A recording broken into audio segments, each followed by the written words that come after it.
At Thanksgiving, my sister discovered I had $12 million and my family demanded I give it to her, claiming she deserved it more. Hello everyone, before we begin today's video, I need your help. We've noticed that the channel is losing traction, and subscribing is one of the best ways you can help us. It's quick, free, and allows us to continue bringing you great content. Your support means everything. Let us keep this channel growing collectively. Thank you very much. Now, let's begin the video. Using a throwaway for obvious reasons, with certain specifics modified to preserve anonymity. So I'm Sarah, 38, female, and I need to get this off my chest.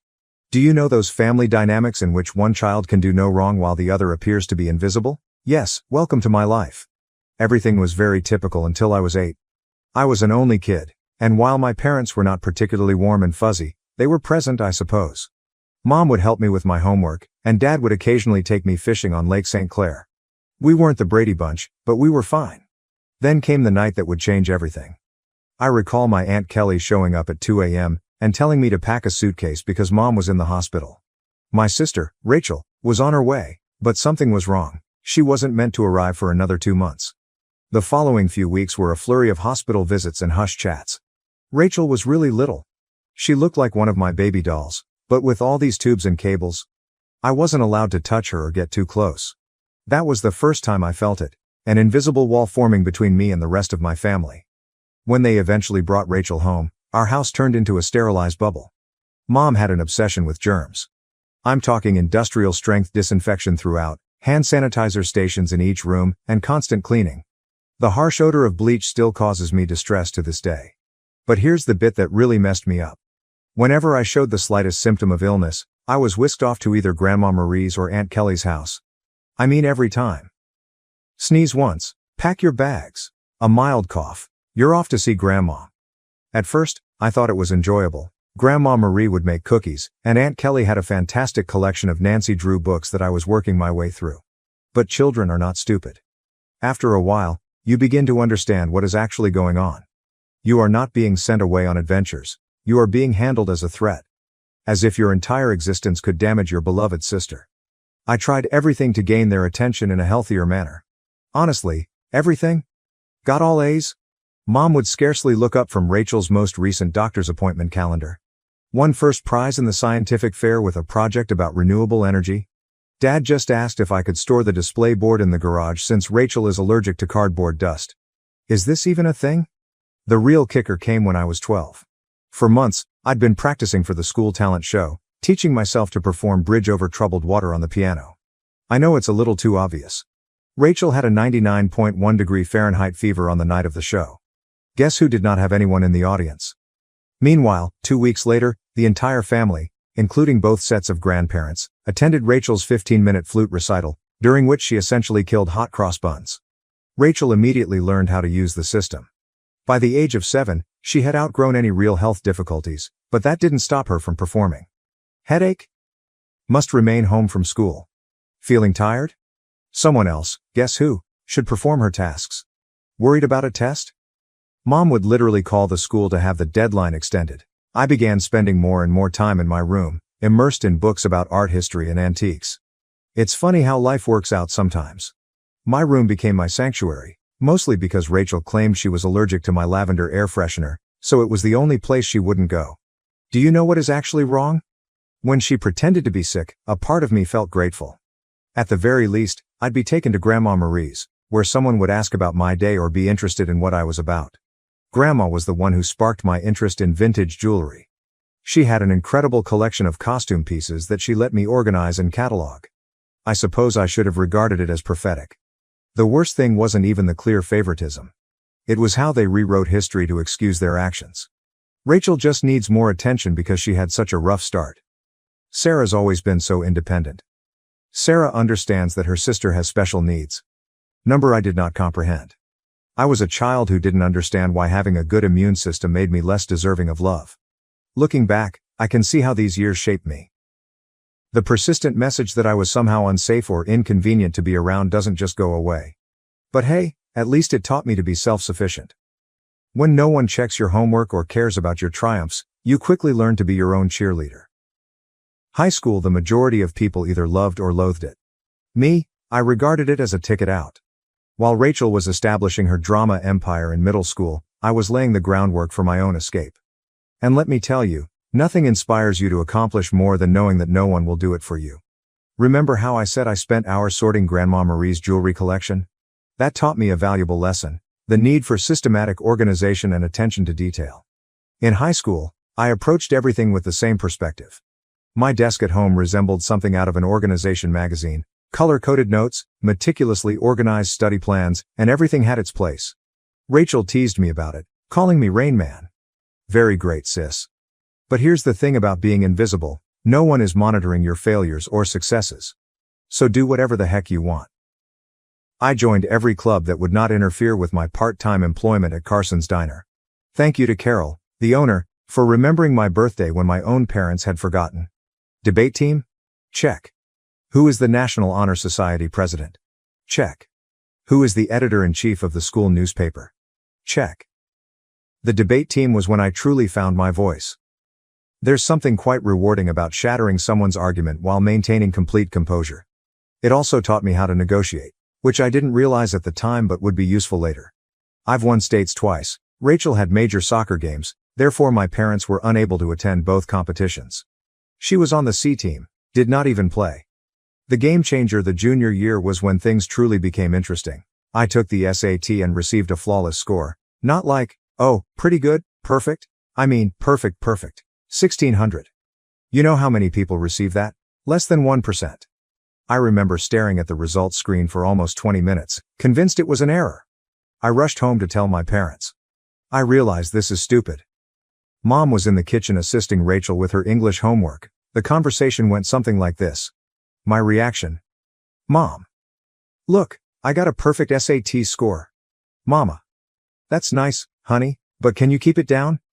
Rachel's trying to concentrate. She has a big test tomorrow. Rachel, you're correct. Yeah, some of us actually have to study, Miss Perfect. She said. Rachel, sweetie, don't stress. You're just a different kind of learner. I still have the hard copy of those SAT results someplace. Never got pinned on the fridge. But Rachel's C+ in English? That infant received primo refrigerator real estate, complete with a "we're so proud of you" magnet. College applications. The college application procedure was interesting. I applied to 15 schools without informing anyone. I wrote all of my own essays, gathered my own recommendations, and handled all of the financial assistance paperwork myself.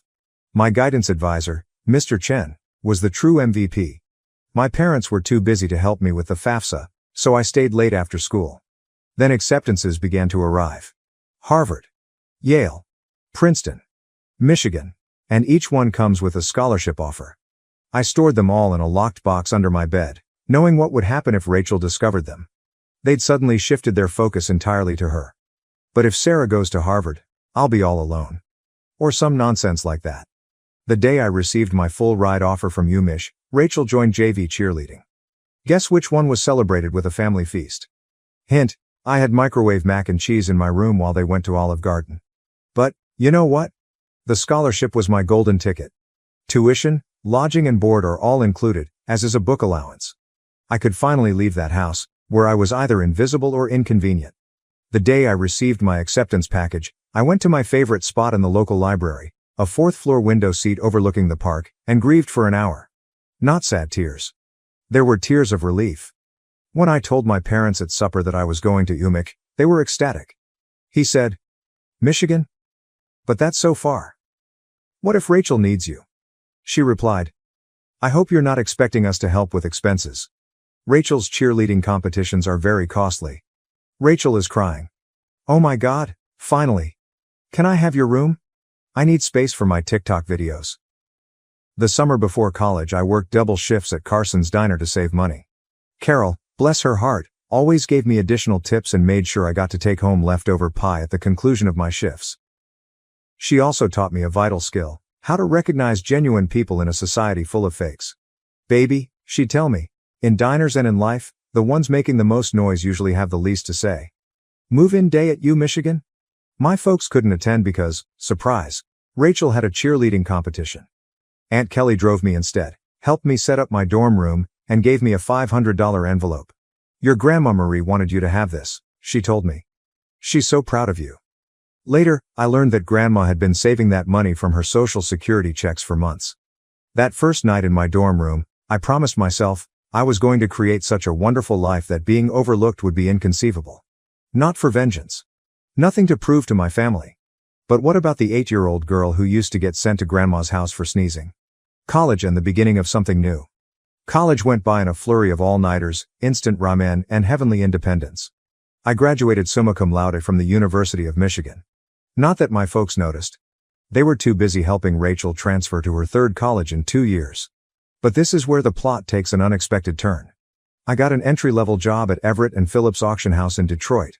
I won't use the real name for obvious reasons, but if you're in the business, you probably know who I'm talking about. A genuine high-end establishment, many old money clients, that type of transaction. I began with their estate sales business, which involved documenting the belongings of wealthy individuals after their deaths. Not exactly glamorous, but it paid the bills. The breakthrough. My first several months were very standard, logging countless china sets, categorizing vintage furniture, and so on. Next followed the Kingston estate. Mrs. Kingston was an elderly widow who had died with no children, leaving behind what everyone assumed was a huge collection of costume jewelry. Rooms filled with the material? This is where those hours at Grandma Marie's came in useful.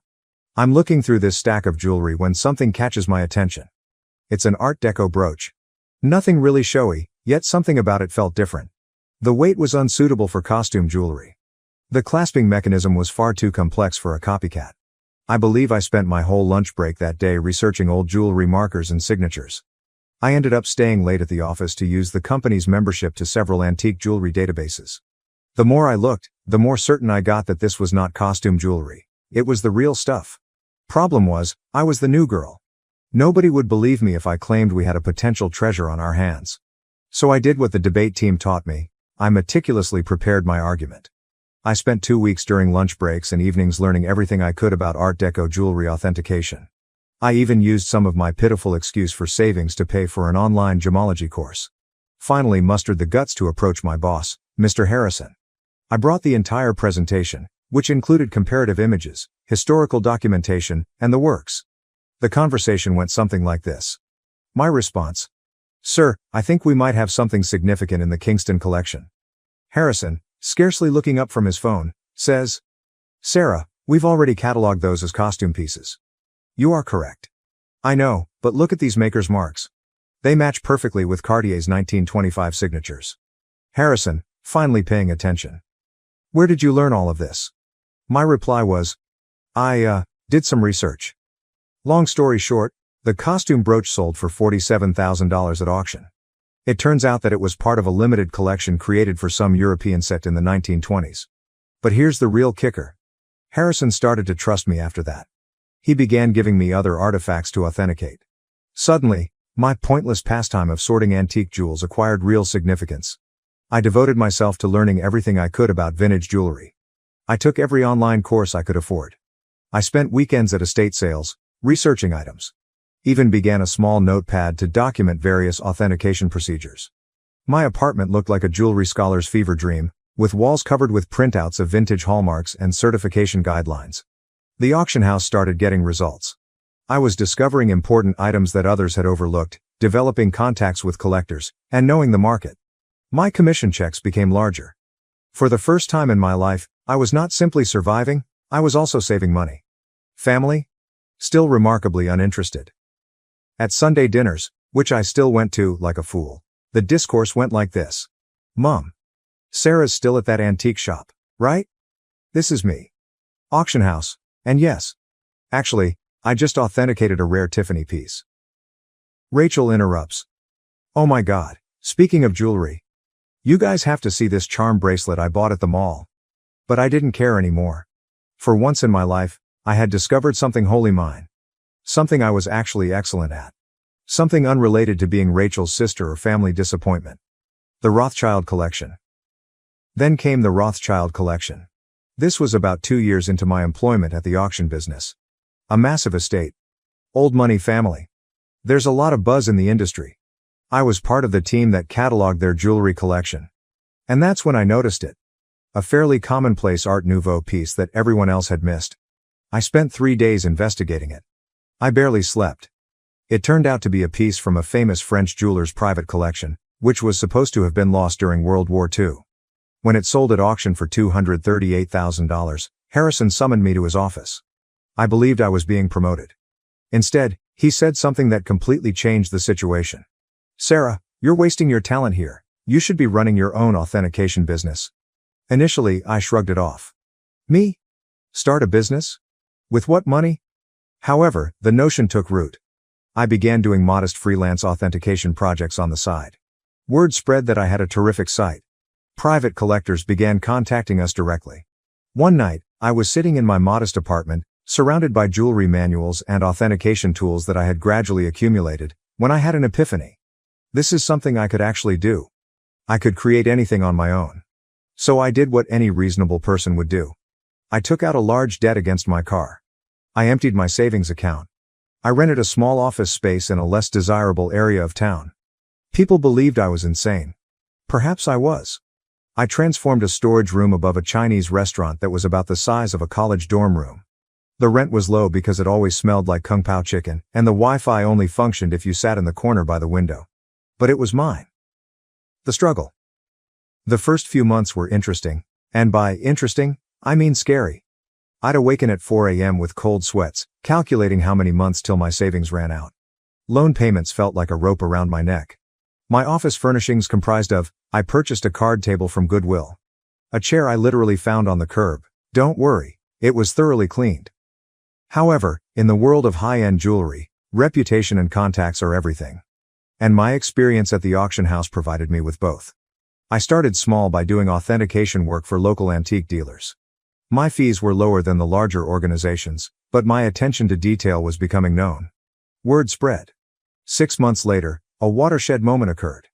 A dealer I had dealt with at the auction house inquired about a collection of Victorian-era brooches. The owner requested confirmation before selling. It turned out to be a massive collection, with pieces from 3 generations of families. I worked on it for 2 weeks straight, rarely sleeping and documenting everything. I discovered 2 extremely rare pieces that had been misinterpreted as later replicas. The owner was so delighted with my detailed analysis that she not only paid my fee, but also offered me a 10% commission when the piece sold. Was that a commission? $86,000. More money than I had earned in the preceding 2 years combined. Suddenly, my phone rang. A lot. Private collectors have heard about my knack for finding missed pieces. Estate lawyers seeking advice on inherited jewelry. Even my previous auction house began sending me authentication work. I'm quite sure Harrison was secretly helping spread the news. Thanks, boss. Scaling up. By year 2, I'd hired my first employee, Jenny, a fresh gemology graduate who reminded me much too much of myself at that age. She was extremely intelligent, yet she was neglected since she was quiet. She is now my head of authentication and is well worth her weight in gold. The firm expanded quicker than I could have predicted. Moved to a proper office downtown. Goodbye, Kung Pao chicken odor. Created a team of specialists. I've earned a reputation for finding misplaced items. You wouldn't believe how many important historical jewelry items get misinterpreted as costume jewelry in people's attics. Keeping it secret from my family. However, success came with its own set of obstacles. The bigger we became, the harder it became to keep it a secret from my family.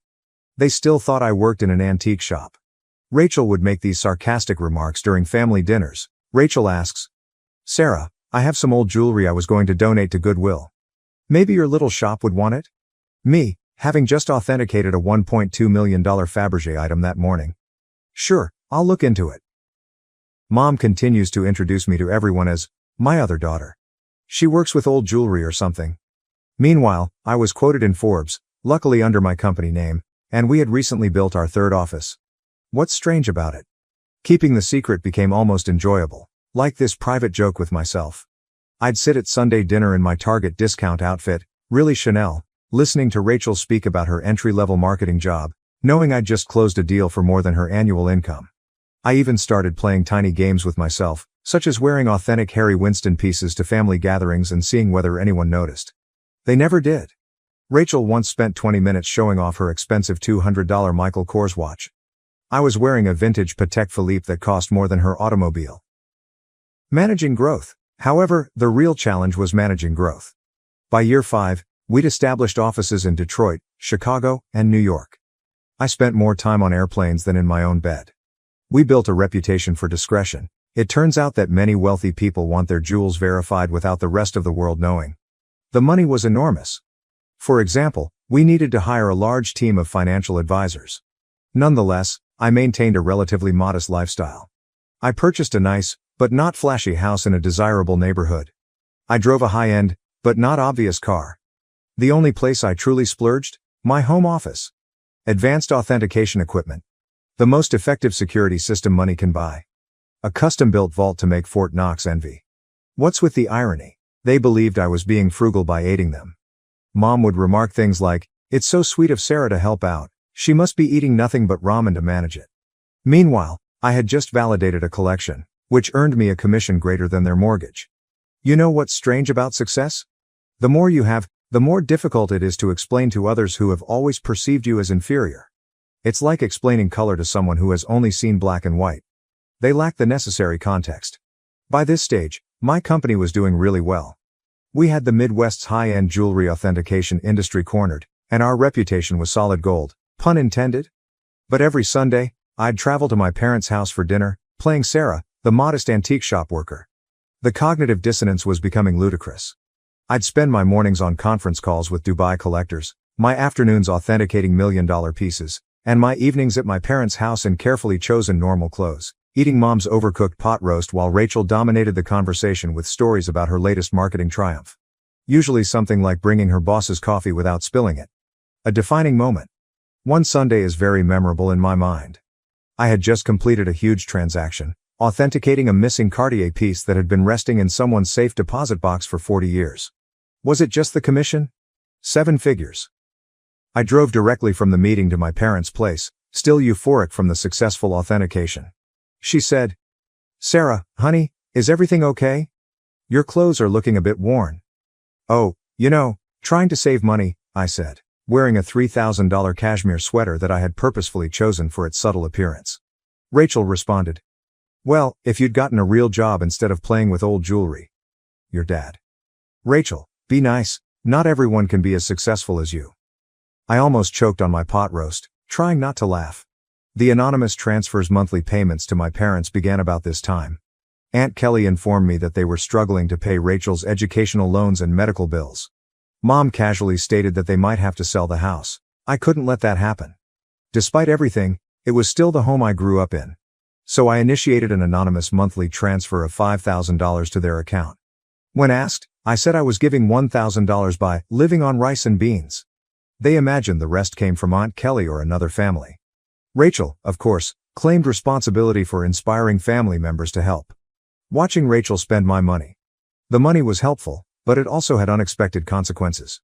My parents began treating me with a strange combination of sorrow and patronizing pride. As if I were some kind of noble poverty case, sacrificing everything to support the family. Meanwhile, Rachel's spending became more extravagant. She'd arrive for dinner with new expensive bags, claiming they were outlet finds. They weren't. I can recognize a genuine Gucci at 20 paces. She began taking extravagant vacations and bragging on Instagram about her fortunate life. I'm very convinced she used my support money for shopping sprees. However, I remained silent. The irony was simply wonderful. The MBA drama. Then came the college fund drama. Rachel revealed that she wants to return to school for her MBA. Another private university, of course. Only the best for the golden child. Mom contacted me in tears, explaining how they couldn't afford it. I say, maybe Rachel could look at state schools? They have good programs too. My mother. Oh honey, you don't understand? Your sister needs to maintain certain standards. But, speaking of assisting, may I increase my monthly contribution for a few years? I increased it to $7,000 per month. My accounts were unaffected. But witnessing them compliment Rachel for taking initiative with her education, while presuming I was living on ramen to help out, that stung a little. The actual kicker? I was giving a guest seminar at the same business school Rachel wanted to attend. My family didn't know that. The dean personally invited me to give a lecture on luxury goods authenticity and business growth. I had to come up with an excuse as to why I couldn't attend Sunday dinner that week.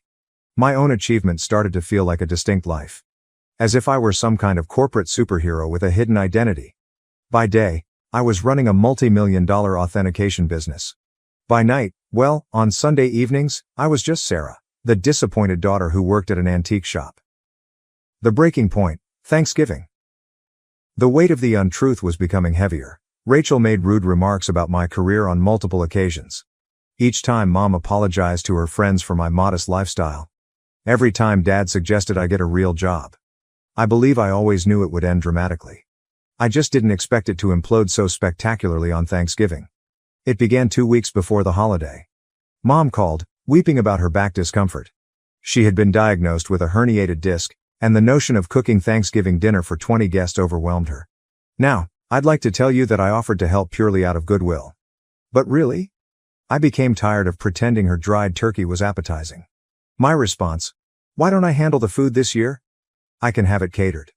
She replied, oh honey, we can't afford a caterer. My response, don't worry about the cost.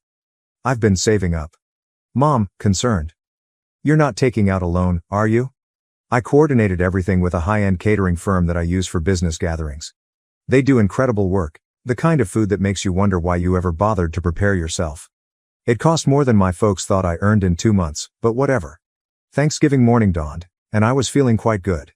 I had my laptop with me because I needed to monitor a major online auction in Hong Kong. This magnificent Art Nouveau necklace was for sale, and I had a customer who was interested in authentication if they won the bid. The lunch arrived on schedule, and everything was properly prepared. Rachel, of course, had to respond. Rachel inquired. Store-bought stuffing? Really, Sarah, Mom's is so much better. This is from the girl who once set off the smoke alarm while making toast.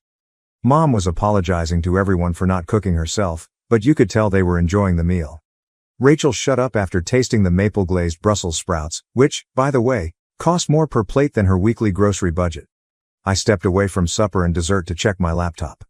The auction was getting intriguing, and I needed to be prepared in case my client won. I set up in my old bedroom, which Mom had kept the same since high school. In the meantime, Rachel's room had undergone 3 renovations. That's when everything went wrong. I had left my authentication program running, with many tabs open that displayed various accounts and current agreements. Rachel came in without knocking, some things never change, to borrow my phone charger. She saw my laptop screen and realized this was her chance to finally expose how pathetic her older sister was. Rachel, smirking. Let's show everyone what Sarah's really been up to. Before I could stop her, she took my laptop and walked into the dining room. The big reveal, picture this. 20 people, including aunts, uncles, cousins, and my parents, filled with gourmet turkey and half drunk on pricey wine, which they mistook for Trader Joe's. Rachel's reaction. Time to see what kind of important work Sarah's doing on Thanksgiving. She flipped the laptop around triumphantly, apparently intending to disgrace me with whatever minor antique transactions she assumed I was working on. The room went completely silent. You could hear the fancy clock I got Mom for Christmas ticking silently. She believed it was a reproduction. My screen displayed, current account balance, $12.4 million, pending authentication contract, $485,000. Recent transaction, $1.2 million, Hong Kong auction, company's quarterly profit report, $4.2 million. Rachel's face shifted through 5 different emotions in 3 seconds. The final one landed somewhere between astonishment and nausea. She actually swayed slightly on her feet. Rachel whispers. This cannot be right. She said. Rachel, honey, what is it? Rachel, voice cracking. She's rich. Sarah's rich. Chaos ensues. If it was possible, the hush deepened even farther. Then Mom began giggling, really laughing. She said, don't be silly. Sarah works at that little antique shop. I rose up carefully, straightening out my basic cashmere sweater, which cost more than their monthly mortgage. Me? Yes. Actually, Mom, I own one of the largest jewelry authentication companies in the country. For years. Those antique shop comments? I authenticate pieces worth millions. That little business you never asked about? It has offices in 3 cities. Dad choked on the liquor. Aunt Kelly dropped her fork. Uncle Mike began coughing terribly. Then Mom's laughing transformed into something else. Her face turned red, then purple. She stood up so quickly that her chair tumbled over. Mom screams, you have millions, and you let us struggle? My response. Struggle? I send you $7,000 every month. She replied. While sitting on millions? Your sister has student loans. So there it was. Instead, Congratulations. Not. Wow, we're so proud. Just outraged that I hadn't given them more money. Rachel began to cry. Surprising, I know. Sobbing about how she deserved to know, and how I had betrayed the family. Dad joined in.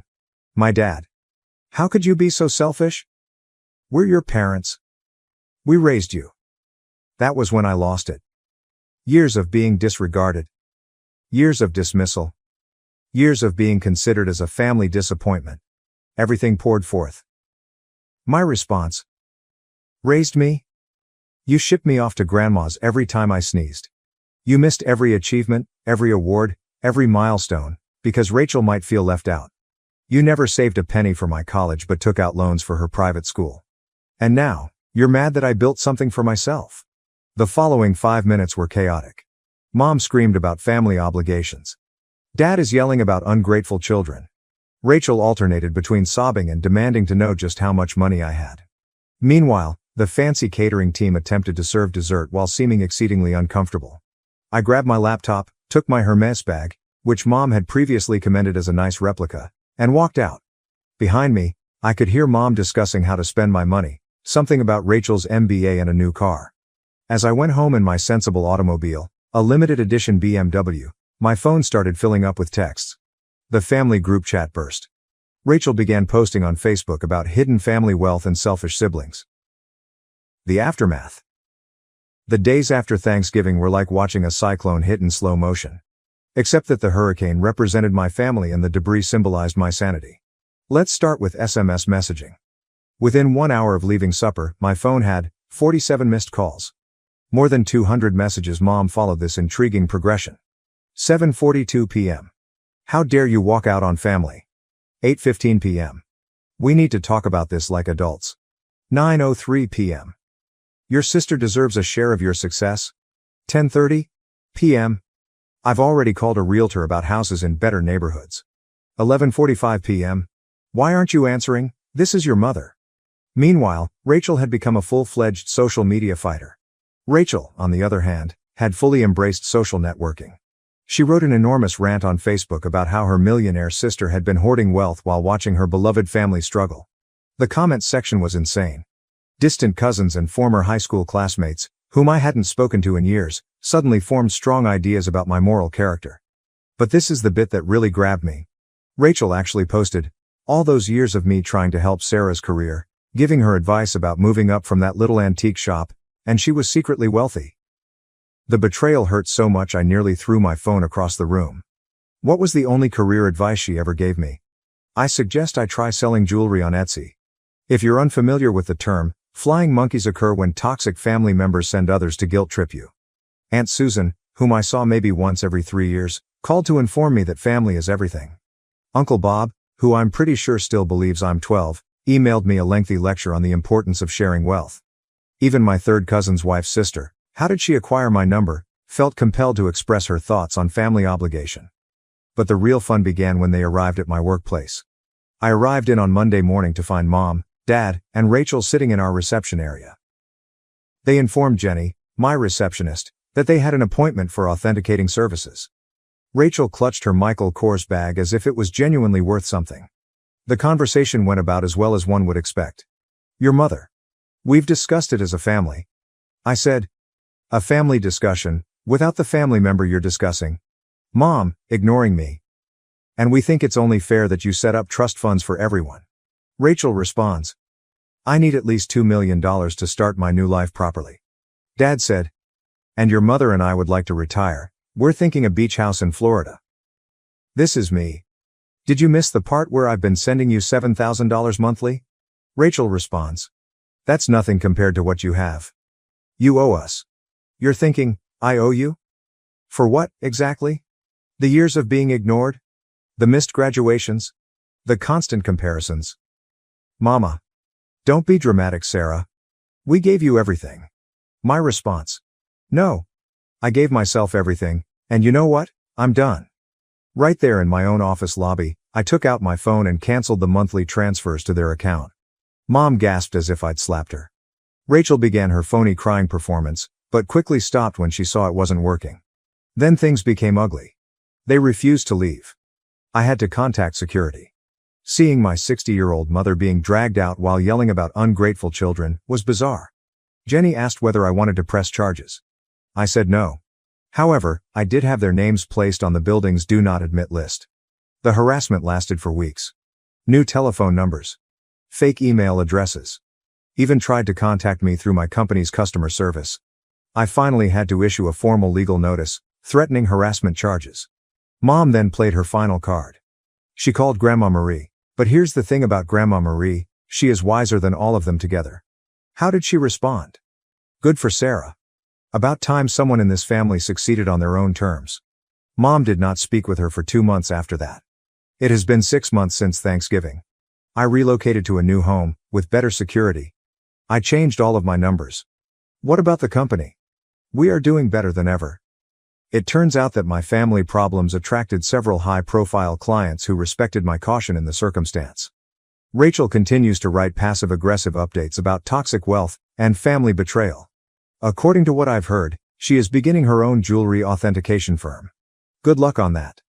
Mom and Dad finally stopped trying to contact me when my lawyer wrote them an official letter outlining how the harassment charges would affect their lives. They're now informing everyone that they never wanted my money anyway, and that they're praying for my salvation. What's the best part? For the first time in my life, I feel liberated. No more Sunday dinners full of sly insults. No more downplaying my accomplishments to spare their feelings. No longer financing for the Rachel show. My therapist believes I am finally establishing healthy limits.